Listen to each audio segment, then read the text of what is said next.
Hello viewers, আশা করি সকলে ভালো আছেন।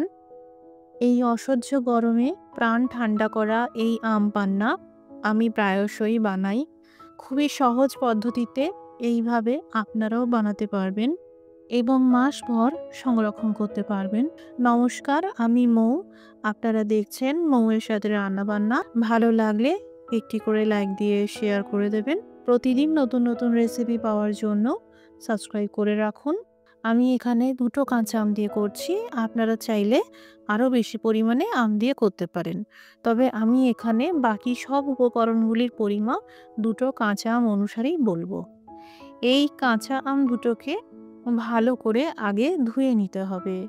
এবার এই কাঁচা আমের যে ডাঁটির দিকটা আছে এই দেখুন, এই পোরশনটা খুব ভালো করে ধুয়ে নিতে হবে। এখান দিয়ে যে আঠা মতন বেরোয় এটা যেন কোনোভাবেই আম পান্নাতে না যায়। বেশ কচলে কচলে ভালো করে ধুয়ে নেওয়া হয়ে গেল।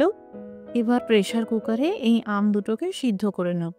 ২ টো আমের জন্য বেশ ৪ থেকে ৫ গ্লাস জল দিয়ে দিলাম।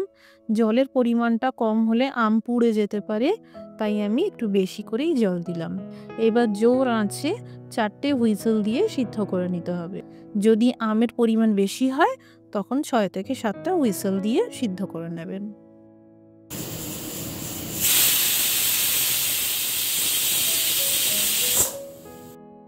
এবার আঁচটা বন্ধ করে দিলাম। কুকার নিজে নিজেই ঠান্ডা হয়ে যাওয়ার পর ঢাকা খুলব। এখানে কুকার ঠান্ডা হয়ে গেছে। এই দেখুন, আম দুটো সিদ্ধ হয়ে গেছে। এবার আস্তে করে জল থেকে ছেঁকে তুলে নেব।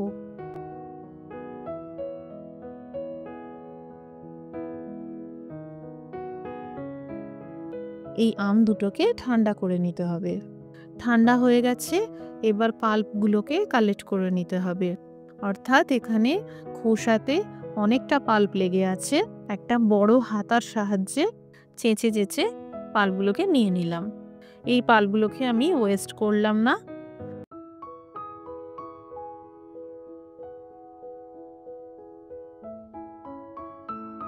সিদ্ধ হওয়ার পর আমের পাল খুবই নরম হয়ে গেছে, তাই এইভাবে আলতো চাপ দিতেই দেখুন পাল থেকে আটিটা আলাদা হয়ে গেল।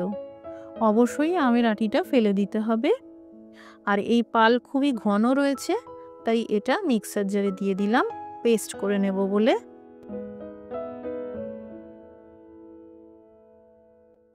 এরই সাথে ফ্লেভারের জন্য দিয়ে দিলাম আধা ইঞ্চি সাইজের আদাকে টুকরো করে কেটে দিয়ে দিলাম। সামান্য কয়েকটা গোলমরিচ দানা দিয়ে দিলাম। এখানে আপনারা একটু স্পাইসি করতে চাইলে গোলমরিচ দানার পরিবর্তে একটা কাঁচা লঙ্কা দিতে পারেন। কিছু পরিমাণ পুদিনা পাতা দিয়ে দিলাম, প্রায় ১ মুঠো মতন হবে। ১ গ্লাস ঠান্ডা জল দিয়ে দিলাম। ১ কাপ মতন আখের গুড় দিয়ে দিলাম। আমি এখানে চিনির ব্যবহার করব না। আপনারা স্বাস্থ্য সচেতন হলে মধু দিতে পারেন। এবার এই সব উপকরণগুলোকে একসাথে পেস্ট করে নিতে হবে।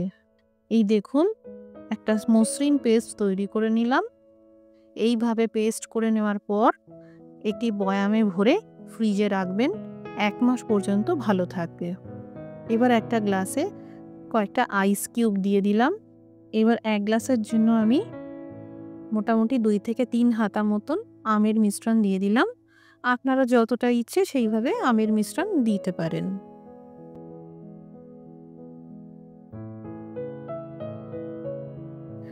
এবার দিয়ে দিলাম ঠান্ডা জল। ভালো করে সবকিছু মিশিয়ে নিলাম। এই দেখুন, তৈরি হয়ে গেল আম পান্না। খুবই ঝটপট আর সহজ পদ্ধতিতে।